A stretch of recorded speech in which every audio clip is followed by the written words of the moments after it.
Good evening friend, তোমরা ভালো আছো? এতদিন আমি গানের এবং অন্যান্য অভিজ্ঞতার কথা পেশ করেছি ভিডিও। আজকে আমি একটা রেসিপি পেশ করছি। শীতের মশরুম পড়ছে, নতুন ফুলকপি উঠছে, সেই দিয়ে রেসিপি। তোমরাও করে দেখো, যদি তোমাদের ভালো লাগে তাহলে চ্যানেলটা সাবস্ক্রাইব করো এবং লাইক দিও। দেখো, এবার কপিগুলো আলুগুলো কুচিয়ে একটা থালায় নিয়ে নিয়েছি। ছোটো ছোটো করে একটা বাটিতে বাদাম, সল্টেড বাদাম ভেঙে নিয়েছি। আর একটা প্লেটে দেখো কাঁচা লঙ্কা নিয়েছি।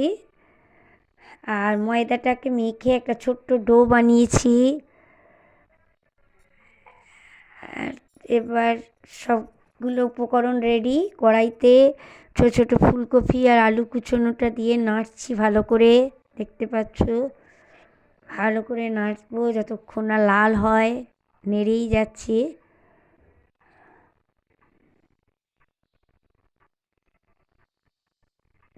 এবার ওতে মশলা দেব একটু করে। নুন দিলাম, চিনি দিচ্ছি যাতে একটু হালকা হালকা মিষ্টি থাকে। এবার আবার নাড়ছি নাড়ছি এবার এবার তাতে হলুদ দেব। হলুদ দিয়ে আবার নাড়বো।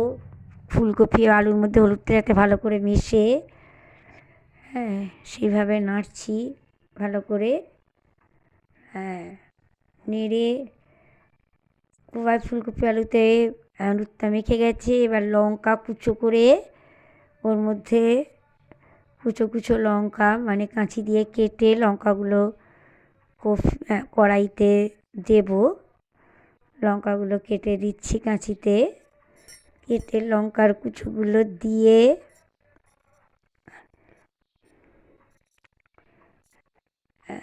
কুচোচ্ছি এখন। হ্যাঁ, এবার দিয়েছি দেখো, দিয়ে এতক্ষণে কুচিয়ে দিয়ে দিলাম সব।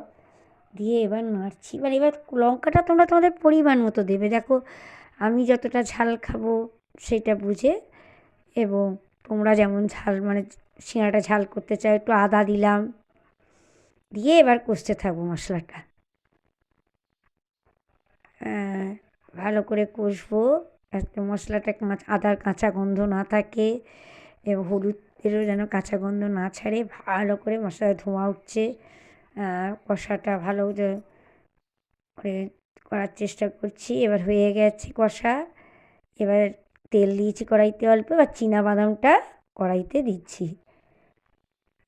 দিয়ে কড়াইটাকে ঢেলে দিয়ে যাতে বাদামটা লাল হয় সেভাবে নাড়বো। ভাজা ভাজা হবে একটু আর কি। নাড়তে থাকি যতক্ষণ না ভাজা ভাজা একটু হচ্ছে। হওয়ার পর কফি যে নাড়াটা ওতে দিয়ে পুরটাকে রেডি করব। মানে সিঙ্গারাতে তো বাদাম থাকে, সেটাকে আর কি নেড়ে ওর সাথে। এবার দেখো, ময়দার ডো থেকে লেচি কেটে নিয়েছি অনেকগুলো ছোটো ছোটো করে। তোমরা বড় বড় করেও লেচি করতে পারো, তাহলে আরও কম হবে। এবার একটু বড় যেমন সিঙ্গারার সাইজ করবে, চাকি বেলুন নিয়েছি লুচির মতো। লেচিগুলো বেলছি, দেখতে পাচ্ছ একটা একটা করে বেলবো। এবার বেলা হয়ে গেলে এবার সিঙ্গারার যে গঠনটা সেরম ঠোল বানিয়েছি। এবার তাতে চামচ দিয়ে পুরটা ভরলাম, সিঙ্গারার মতন গঠন এলো। থালায় রাখছি। প্রত্যেকটা লেচিকে এইভাবে এবারে রেডি করে রাখবো থালায়। কড়াইতে তেল দিয়েছি একটু বেশি পরিমাণে, তেলটা গরম হচ্ছে। দেখো, প্রত্যেকটা লেচিকেই দেখো কেমন সিঙ্গারার তো গঠন দিয়ে থালায় সাজিয়ে রেখেছি। তেলটা গরম হতে যতক্ষণ না ধোয়া উঠছে, দেখবো তেলটা তত ভালোভাবে গরম হয়েছে নাকি। তেলটা এখন গরম হয়ে আসবে। দেখো, এবার আশা করছি এতক্ষণে তেলটা গরম হয়ে গেছে। হ্যাঁ, হয়ে গেছে।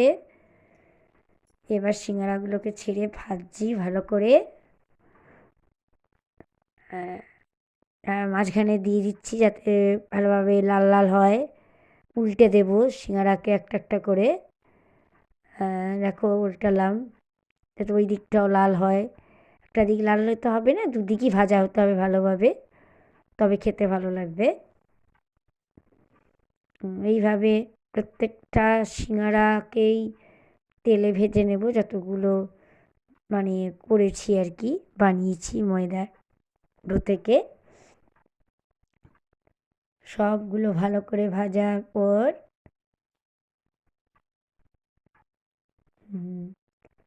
ছাঁচা দিয়ে ছেঁকে থালায় তুলে নিলাম।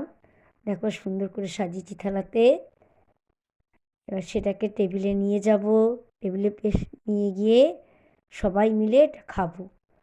দেখো তোমরাও করে দেখবে, খেয়ে ভালো লাগলে অবশ্যই যেন আমার চ্যানেলটা সাবস্ক্রাইব করবে এবং লাইক দেবে।